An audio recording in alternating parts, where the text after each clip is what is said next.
ተፈራርሞ ጫካ ይገባል። ሙስጠፌ ስለ ትጥቅ ትግሉ ሀገራዊ ፖለቲካ ለውጡን ተከትሎ ሰላማዊ ትግል ለማድረግ ከኤርትራ በረሃ ወደ ሀገር ቤት ከገቡት ታጣቂ ቡድኖች ውስጥ አንዱ ነበር። የኦጋዴን ብሔራዊ ነጻነት ግንባር ኦብነግ። ቡድኑ ከበረሃ መልስ ትግሉን ከትጥቅ ትግል ወደ ሰላማዊ ትግል ቀይሮ በምርጫ ቦርድም ተመዝግቦ እንቅስቃሴ ጀምሮ ነበር። ከተቃዋሚዎች አንዱ ሆኖ በቀጣይ ምርጫ ይሳተፋል ተብሎ ሲጠበቅ ሌላ መረጃ ወጥቷል። መረጃው በተለይም በአብዲ ረህማን ማህዲ የሚመራው የኦጋዴን ብሔራዊ ነጻነት ግንባር ኦብነግ እንደገና ተመልሶ ወደ ትጥቅ ትግል መግባቱን ያመለክታል። አዲሱ የትጥቅ ትግል እንቅስቃሴ በተለመደው የኤርትራ በረሃ ሳይሆን በጎረቤት ሶማሊያ ውስጥ መሆኑን የተሰማው የትጥቅ ትግል ጀምሯል የተባለው የኦብነግ ክንፍ እዚህ ውሳኔ ላይ ያደረሰው በቅርቡ ለሁለት መከፈሉን ተከትሎ መሆኑ ይታወቃል። በዚህ ጉዳይ ላይ ሶማሌ ክልል ርዕሰ መስተዳደር አቶ ሙስጠፌ መሐመድ በቢቢሲ ተጠይቀው ምላሽ ሰጥተዋል። ርዕሰ መስተዳደሩ ከሰሞኑ ወደ ኬንያ አምርተው ውይይት ባደረጉ ጊዜ ነው ከቢቢሲ ሶማሊኛና ቢቢሲ አማርኛ ጋዜጠኞች ጋር ቃለ መጠይቅ ያደረጉት። ርዕሰ መስተዳደሩ በዚህ ቃለ መጠይቅ ተጠይቀው ከመለሷቸው ጉዳዮች ውስጥ ስለ ተቃዋሚው የኦጋዴን ብሔራዊ ነጻነት ግንባር አንዱ ነው።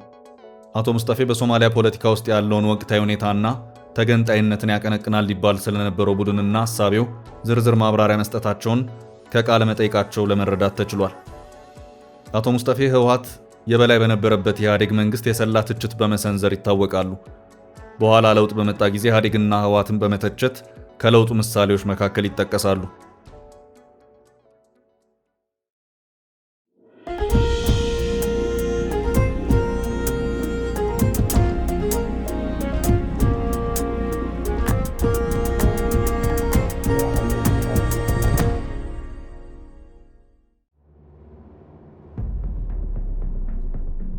ሙስጠፌ በኢህአዴግና በብልጽግና።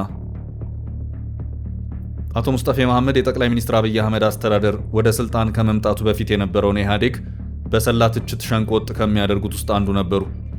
በወቅቱ አቶ ሙስጠፌ ጠንካራ ትችት ይሰነዝሩ የነበረው ጎረቤት ሀገር ኬንያ ናይሮቢ ተቀምጠው ነበር። ይህም በተመለከተም ቢቢሲ ጥያቄ አንስቶላቸዋል። እንዲህ በማለት ናይሮቢ እያሉ በቀደመው አስተዳደር ላይ የሰላ ትችት ይሰነዝሩ ነበር፣ በይፋም ይፋ ባልሆነ መንገድም በተለይ በክልሉ በነበረው የሰብአዊ መብት ጥሰቶች ላይ ድምጾትን ያሰሙ ነበር። ስልጣን ከተያዘ በኋላ እንደመተቸት ቀላል ነው ወይ? ካለፈው ስርዓት በተለየ ምን አሳኩ የሚል ጥያቄ ያነሳላቸዋል። አቶ ሙስጠፌ ለዚህ ጥያቄ የሰጡት ምላሽ እንዲህ የሚል ነው። መደበኛ ፖለቲካ ባለበት ሀገር ይህ ጥያቄ ምናልባት ውስጥ ስትገባና ውጭ ስትሆን የተለያየ ነው ሊያስብል ይችላል። እርግጠኛ ነኝ ወደ ፖለቲካ አመራር ከመጣህ በኋላ ድሮ ውጭ ሆነ የማይታዩህ ብዙ ስብስብ ነገሮች እንዳሉ፣ ነገሮች ሁሉ ነጭና ጥቁር እንዳልሆኑ ይበልጥ ይገባሃል። ያኔ ስተች ከነበረው ሁኔታ አንጻር ግን ምንም የተለየ ነገር የለውም። በጣም ስር የሰደደ አሰቃቂ የሰብአዊ መብት ጭፍጨፋ በሚደረግበት ሁኔታ ውስጥ ገብቼ ሳየው ያንን ማስቆሜ ያ እንዳይኖር ማድረጌ ሞራል እረፍት ይሰጠኛል እንጂ ውጭ ሆኜ ስተች የነበረውን ምናልባት ተሳስቼ ነበር ወይም አካብጄ ነበር አልልም። በእስር ቤት ሰው ይማቅቃል። ሰው በሐሳብ ምክንያት ይገደላል። የጅምላ መቃብር ይኖራል። አላህ ረድቶኝም ባለው አንጻራዊ ሰላም ወደዚያ ሁኔታ ውስጥ እንዳንገባ ስላደረግኩ ከፍተኛ የሞራል የህሊና እርካታ ይሰማኛል እንጂ ያኔ ስተች የነበረው አንዳንዴ አብዝቼው ነበር እንዲያል።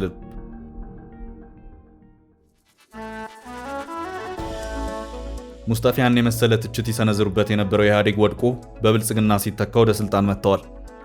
አቶ ሙስጠፌ ወደ ስልጣን እንደመጡም ከሚደነቁ የለውጥ መሪዎች ውስጥ አንዱ ነበሩ። በራሳቸው አንደበት የለውጥ ሂደቱን እንዴት ይገልጹታል? በቢቢሲ ጥያቄ ከአብዲሌ አስተዳደር አንጻር ያለፉትን 7 ዓመታት ሲገመግሙ ምን አይነት ስሜት ይሰማዎታል? ብዙ ለውጥ አለው ብለው የስኬት ስሜት ነው የሚሰማዎት? እንዳሰብኩት አልሄደልኝም ብለው ጸጸት ነው የሚሰማዎት? ትክክለኛው ስሜቱ በእርግጥ የቱ ነው? ለዚህም ጥያቄ ሙስጠፌ ምላሽ ይህ ነው። በከፍተኛ ደረጃ ስኬትና የአእምሮ ረፍት ይሰማኛል። ለምሳሌ ሰብአዊ መብት ጥሰት ነበር፣ አሁን የለም። የሰላም እጦት ነበር፣ አሁን የለም። ክልል ውስጥ ሰላም አለ። የሶሻል ሚዲያ ዘመን ስለሆነ በሚዲያ ላይ የሚባለው እንዳለ ሆኖ ከልማት አንጻር ክልል ከተመሰረተ ወዲህ በ30 ዓመት ከተሰሩ ስራዎች የሚወዳደሩ ስራዎችን በሁሉም መስክ ሰርተናል። ጊዜ ቢኖረን በቁጥር ባስቀምጥ የበለጠ ተአማኒነት ያገኝ ነበር ይላሉ። ነገር ግን ከቅርብ ጊዜ ወዲህ ሙስጠፌና አስተዳደራቸው ይተቻል። ጋዜጠኞችና አክቲቪስቶች እንደታሰሩ በመግለጽ ቢቢሲ ቢሞግታቸውም አቶ ሙስጠፌ ይህን ያስተባብላሉ። የታሰረ የለም፣ የታሰሩ ካሉም የታሰሩት በእኔ ሳይሆን ፖሊስ ነው ያሰራቸው በማለት ያስተባብላሉ። በአጠቃላይ ሶማሊያ በሳቸው ዘመን የተሻለ መሆኑን አስረድተዋል።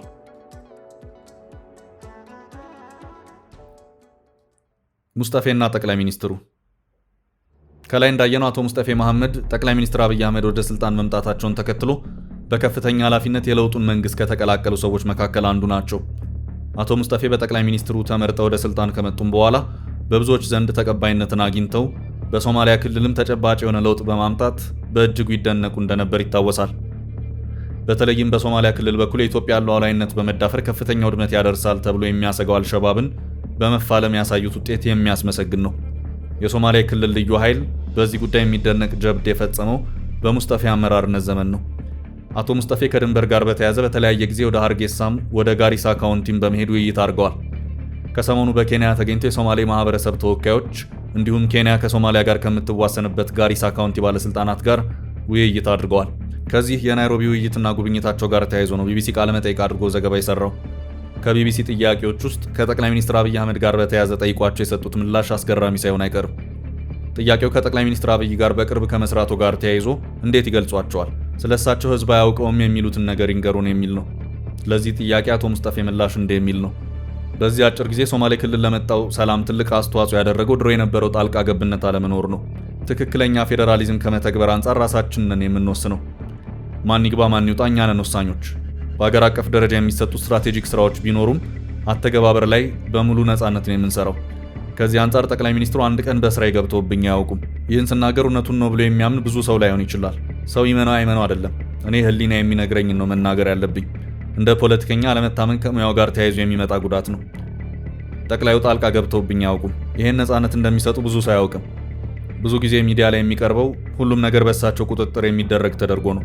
ይሄን ነገር ዛሬ አይደለም ከመንግስት ስራ ከወጣው በኋላም የምመሰክረው ነገር ነው ሲሉ አስገራሚ ምላሽ ሰጥተዋል። በሌላ በኩል ወደ ትጥቅ ትግል የገባውን የኦብነግ ክንፍ በተመለከተ አቶ ሙስጠፌ ማብራሪያ ሰጥተዋል። ጫካ የገባው ቡድን ከማን ጋር እንደሚሰራም አቶ ሙስጠፌ ጠቁመዋል።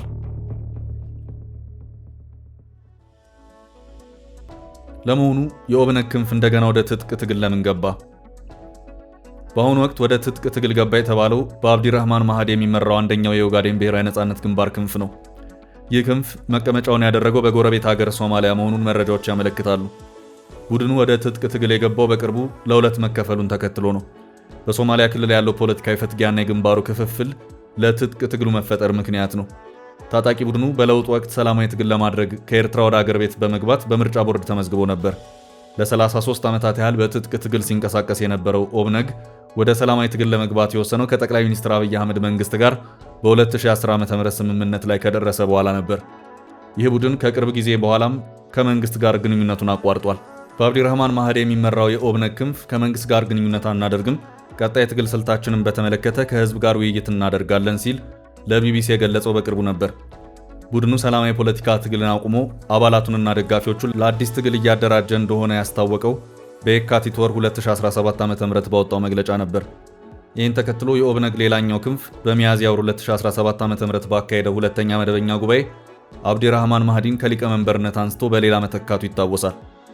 ቡድኑ የሶማሌ ክልል መንግስት ጣልቃ ገብነት ከፌዴራል መንግስቱ ጋር በ2010 ዓ.ም የተፈረመውን የሰላም ስምምነት አደጋ ላይ በመጣል ፓርቲውን ወደ ትጥቅ ትግል እንዲገባ እያደረገ ነው ሲል ከሶ ነበር። አስቀድሞ እንዳለውም ኦብነግ የትጥቅ ትግል እንቅስቃሴ ጀምረዋል ነው የተባለው። ከወቅቱ የኃይል አስተላለፍ አንጻር ግብጽ የአብዲራህማን ማህዲን ታጣቂ ቡድን ልታጠናቅር እንደምትችል ተገምቷል። በዚህ ጉዳይ አቶ ሙስጠፌ አስተያየት ግምቱን የሚያጠናክር ነው።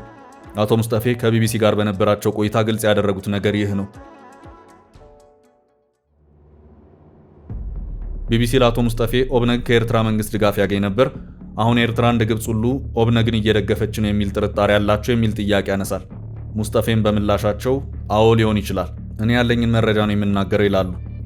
ማንኛውም የኢትዮጵያ ተቃዋሚና ጠላት የሆነ ሀገር ኢትዮጵያ ውስጥ የሚካሄደውን ጦርነት ለማበረታታት እየሞከረ እንደሆነ ህዝቡን ለመቀስቀስ እቅድ እንዳለው እናውቃለንና የትኛውንም ተቃዋሚ ቡድን ይጠቅማል ይላሉ። በእርግጥ የኢትዮጵያ መንግስት በቀይ ባህር የወደብ ጥያቄ ማቅረቡን ተከትሎ ከቀደመው ጊዜ ከፍ ባለ ሁኔታ የትጥቅ ትግሎችን የሚደግፉ ጎረቤት ሀገራት መፈጠራቸው አይቀሬ ነው። ግብጽና ኤርትራ ግንባር ቀደም ተሰላፊዎች ይሆናሉ። ግብጽ ከታላቁ የኢትዮጵያ ህዳሴ ግድብ ግንባታ ጋር ተያይዞ በኤርትራ በረሃ በትጥቅ ትግል ይንቀሳቀሱ የነበሩ ኃይሎችን በማገዝ በኢትዮጵያ መንግስት ላይ ተጽዕኖ ለማሳረፍ ስትጥር እንደነበር አይዘነጋም። የዚያኑ ያክል የኤርትራ መንግስትም መሰል እንቅስቃሴዎችን ያደርጋል። የኢትዮጵያ መንግስትም ከእንዲህ አይነቱ እንቅስቃሴ ጋር ተያይዞ ይተቻል። በአደባባይ የሚታየው ግን በግብጽና በኤርትራ በኩል ነው። የኢትዮጵያ መንግስት የባህር በር ጥያቄ ማቅረቡን ተከትሎ ሁለቱ ሀገራት ይህን ማድረጋቸው ተጠባቂ ነበርና አሁን በይፋ የተጀመረ መሆኑን ከነባራዊ ሁኔታ መረዳት ይቻላል።